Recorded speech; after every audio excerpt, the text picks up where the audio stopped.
Imagine coming home to find the person that held your world together is gone. Now imagine you are a Civil War veteran in 1896, standing in a remote cabin.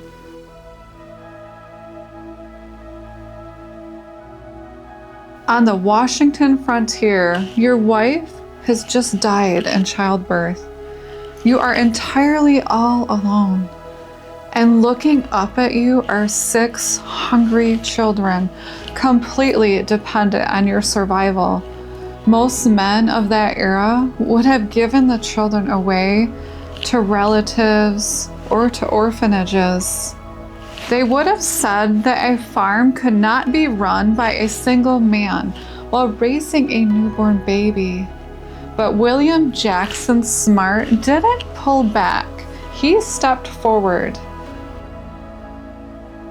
This is the untold story how one man's quiet grit sparked a 60-year cultural war and changed the American calendar forever and put Father's Day on the map.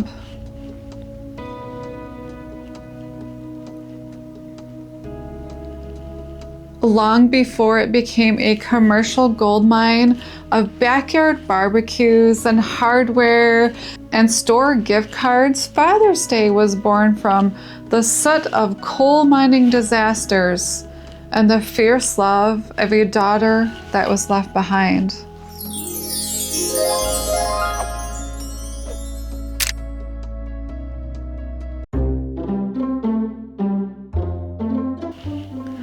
Welcome back to Jody Genealogy, where we don't just dig into the names and dates on the dusty family tree. We resurrect the living, the breathing stories of those people who made us who we are. Every family has a history, and every history has a heartbeat. Every lineage has an unsung hero from whose sacrifices echoed down through the generations.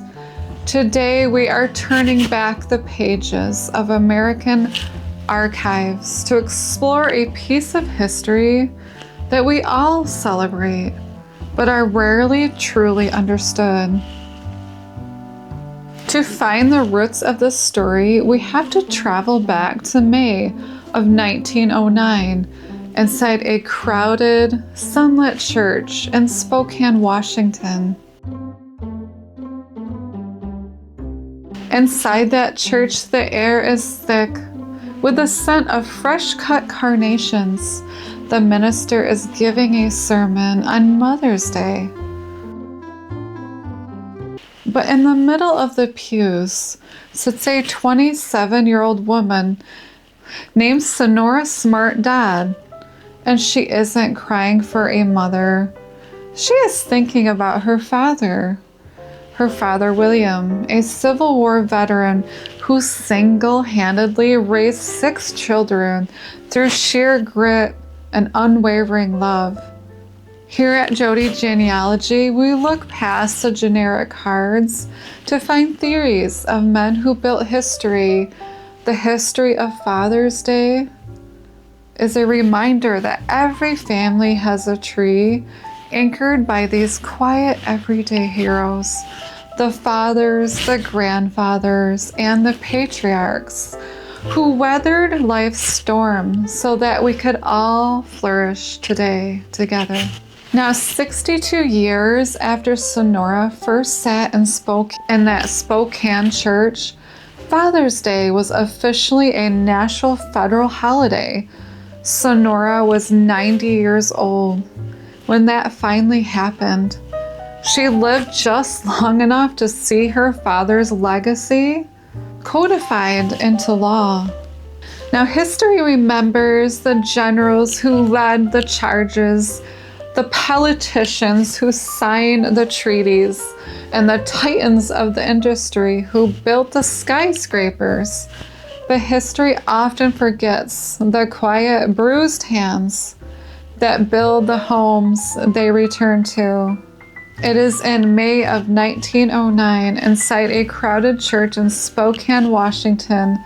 The air was so thick, Now, Sonora's mother had died in childbirth 16 years earlier. Her father, William Jackson Smart, a rugged Civil War veteran, suddenly found himself alone on a rough farm in Arkansas and later in Washington. He had 6 children, no wealth, and no safety. No safety net at all. Think for a moment about what that meant in the late 19th century. There were no washing machines, no supermarkets, and no modern medicine. Now, William worked the fields before dawn until sun broke over the horizon. And when he came back inside, his day still did not end. Oh my goodness. He cooked all the meals. He mended all their clothes. He washed and scraped their knees, and he read the Bible to 6 sleeping children by the flicker of the kerosene lanterns. He was both the mother and the father. He was fierce, and he was also gentle. Sitting in that church, listening to the praise poured upon the mothers, Sonora felt a sharp pang of injustice. Why was there no day for the man who had sacrificed his youth, his health, and his own ambitions to raise all 6 of these children alone? Now, Sonora didn't just complain, she acted. She went to the Spokane Ministerial Alliance. She marched into the local YMCA. She knocked on doors. She wrote letters to the government officials. And she demanded that fathers receive equal honors. She wanted that holiday celebrated on June 5th. That was her father's birthday. But the ministers, they shook their heads at her. They needed time to prepare those sermons after Mother's Day. They compromised on the 3rd Sunday of June, on June 19th of 1910. That was the first statewide Father's Day, and it was celebrated in Washington. Sonora rode through the streets of Spokane in a horse-drawn carriage, delivering roses to shut-in fathers. That's so sweet. Red roses for the living and white roses for the dead. Now, you would think that the story ends there, a beautiful idea embraced by a grateful nation, but it didn't. For the next 50 years, Father's Day faced a wall of skepticism, mockery, outright resistance. And the harshest critics were the fathers themselves. Men in the early 20th century scuffled at the idea. To them, the holiday felt a bit soft. It felt like an attempt to dominate masculinity with sentimental cards and flowers. Newspapers ran cartoons mocking the day. And men were worried that it was just a scam, a corporate gimmick cooked up by department stores to sell neckties, socks, and shaving cream. They knew exactly that they would actually end up paying for these gifts themselves. But hey, sometimes the fathers have to wait all year to get these gifts of socks and undies. During the 20s and the 30s, a massive movement even rose to kill both the holidays. Critics rallied to merge into a single unified Parents' Day. They argued that the parents should be honored together and not separated by corporate marketing campaigns. Now, how did we get to where we are today? It took 2 massive global crises to save Father's Day: the Great Depression and also World War II. Now, during the Depression, clothing stores and tobacco shops were failing. In desperation, retailers formed the National Father's Day Committee. They aggressively marketed the day as a second Christmas, convincing families that buying a father a new suit or a pipe was the way to lift his spirits during all this economic ruin.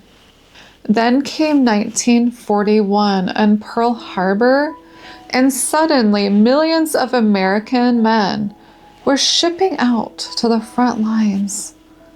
Father's Day was no longer seen as a commercial gimmick. It became patriotic. It became a necessity. Advertisers and citizens reframed the holiday as one to honor the troops serving overseas. A way to keep the link between the home front and the battlefront alive. Now, by the time the war ended, the holiday was woven tightly into the fabric of American culture. Yet despite its popularity, the government refused to make it official even still. Now, President Woodrow Wilson supported in 1916. President Calvin Coolidge urged the states to adopt it in 1924. But Congress routinely blocked this bill, and lawmakers feared that they were capturing it for commercial interests. One senator even joked that if they passed Father's Day, they'd have to pass Mother-in-Law's Day next. Sonora Smart Dodd watched for decades long political gridlocks unfold one after another. She grew older, but she never stopped advocating. And finally, in 1966, President Lyndon B. Johnson issued the first presidential proclamation, establishing the third Sunday in June as Father's Day. But it was a temporary proclamation. It had to be renewed every year. The ultimate victory arrived in 1972. In the midst of the Vietnam War, President Richard Nixon signed a public law into effect. 62 years after Sonora first sat down in that Spokane church, Father's Day was officially, permanently a national federal holiday. Sonora was 90 years old at this point when it finally happened. She had just lived long enough to see her father's legacy finally into the American law. So when the third Sunday of June rolls around and cards are opened and neckties are gifted, remember that this day wasn't built by executives in a boardroom. It was built by a daughter who looked at her widowed, tired father working in the fields of Washington and dedicated the quiet devotion that it deserved to be remembered. Now, don't let your ancestors become just names on a page. For me and my dad, no matter how big the world grew or how loud the storms became, safety was always a simple, quiet thing. The rough texture of my dad's calloused hands teaching me how to do things, or waiting all day for him to come home because he was the only one I trusted to take out those big old splinters that I'd gotten playing outside. But what about your family? Who are the heroes hidden in the lineage whose stories are waiting to be told? Thank you for listening to this episode. I'm Jody Genealogy. If you want to uncover the deep roots, the forgotten struggles, the incredible triumphs hidden within your own family, subscribe, hit the bell, and leave a comment. Until next time, take care, everybody.